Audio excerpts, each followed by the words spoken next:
misalnya polisi di Indonesia mah, ini bukannya saya mau membandingkan ya, tapi polisi di Taiwan ini ya, tetanggamu aja berisik, 5 menit langsung datang kalau misalnya kamu laporin ya, ditelepon aja, nggak perlu ke kantor polisi buat laporan resmi, nggak perlu. Apalagi kalau misalnya kita telepon sifatnya udah mengancam nyawa, udah darurat banget, 5 menit Pak sampai ke rumahmu Pak. Kalau di Konoha nunggu metong dulu orang baru bertindak ya kan, nanti setelah metong, setelah ada kejadian baru klarifikasi sono sini ya. Jangan marah, ini fakta polisi Indonesia ya, polisi Indonesia ojo marah ya kalian ya.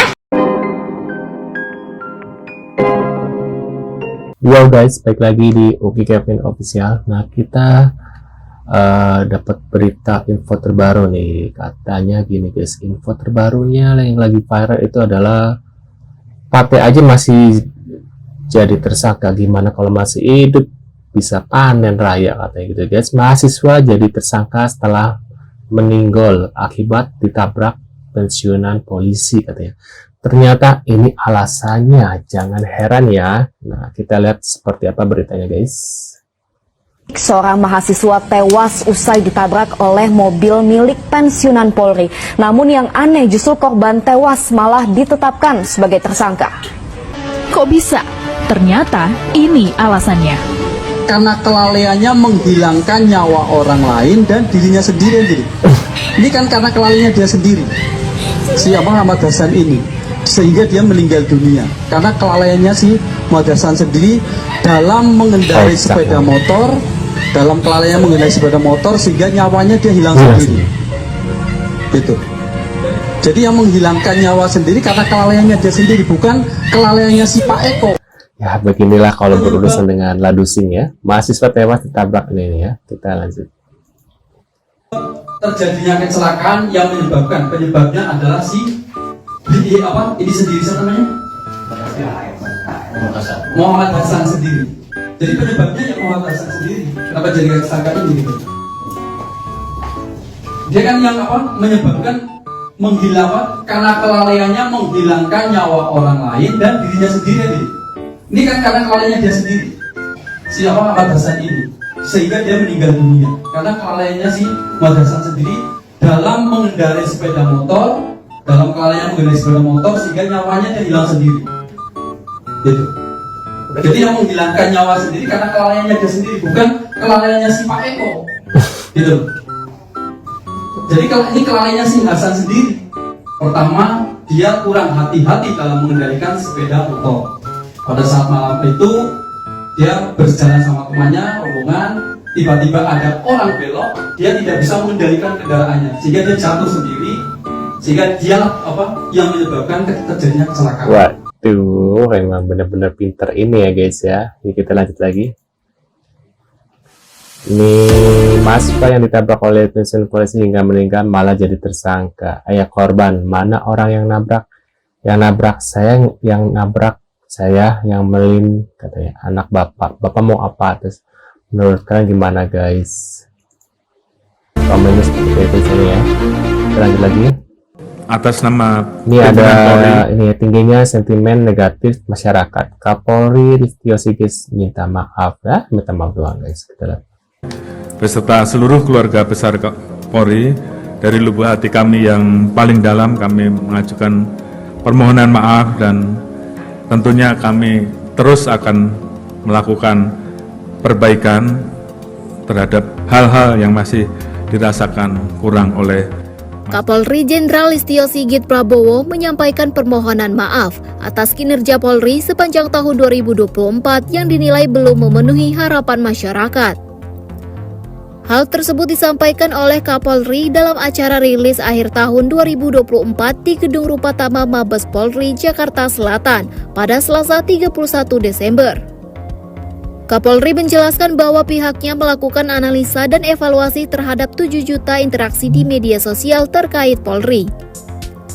Dari keseluruhan interaksi tersebut terdapat sentimen positif sebesar 37%, sentimen netral sebesar 18%, dan sentimen negatif sebesar 46%. Oleh karena itu, ia menekankan para personel untuk melakukan pembenahan dan melakukan tindakan yang cepat, seperti merespon permasalahan dengan cepat tanpa harus menunggu menjadi viral. Pihaknya juga berharap dukungan serta pengawasan dari seluruh lapisan masyarakat agar komitmen tersebut menjadi pegangan Polri dalam melaksanakan tugas menjadi pelayan masyarakat. Waduh, kita lanjut lagi. Rela jual sawah demi anak masuk Polri, malah ditipu 900 juta oleh oknum polisi. Waduh, bapak mau jadi polisi kok nyogok ya. Ya, jadi seperti inilah. Padahal banyak banget kasus seperti ini sebelum-sebelumnya ya, ditipu dengan dijanjikan bahwasanya akan kalau dibayar di sogok segini, senilai segini, bakal jadi polisi ya, masuk jadi ini ya.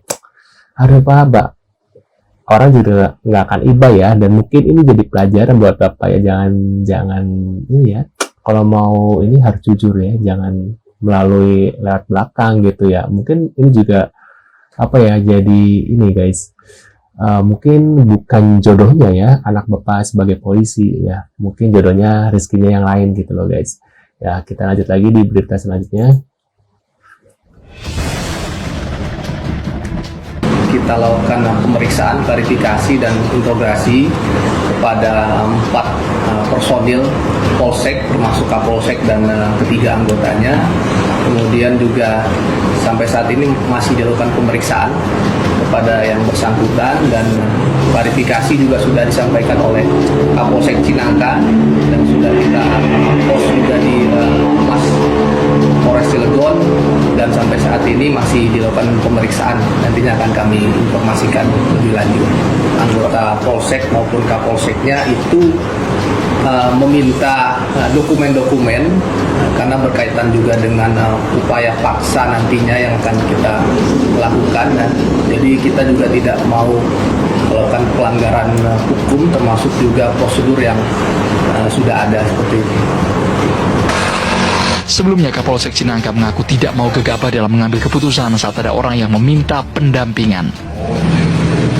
AKP Asep Iwan Kurniawan mengatakan polisi harus bertindak sesuai SOP yang berlaku seperti laporan, identitas kepemilikan kendaraan, dan kronologi kejadian. Aduh. Enak ya jadi kalian, kalau ada apa-apa lapornya ke polisi.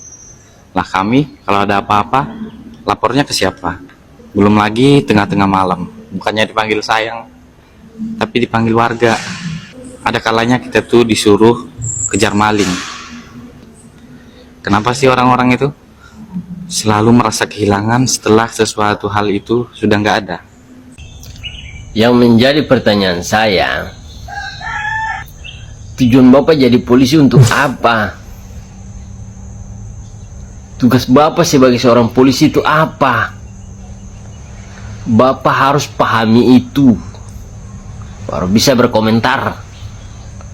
Kalau tidak mampu untuk menjadi seorang polisi, mundur, berhenti. Jangan cuma hanya mengharapkan uang dari rakyat yang setiap bulan menggaji Bapak. Paham? Iya, sependapat. Dan aku lihat ya, di negara lain tuh jarang banget ada polisi yang hobinya live di TikTok gitu ya, mereka fokus kerja. Kalau di Indonesia tuh banyak ya, mereka tuh ya begitulah guys, seperti ini ya, suka live itu, bukannya kerja malah seperti itu guys. Kita lihat lagi. Jadi video ini baru gue tag hari ini guys, waktu aku ada di MRT. Jadi polisi di Taiwan itu ada di mana-mana di sini mah dia mah ya. Di MRT ada, di stasiun ada, tempat keramaian ada. Keliling-keliling juga dia tuh di jalan tuh ya. Terus kalau ada acara-acara event-event gitu nggak dibayar mereka tuh buat menjaga keamanan, nggak ada mereka itu dibayar ya.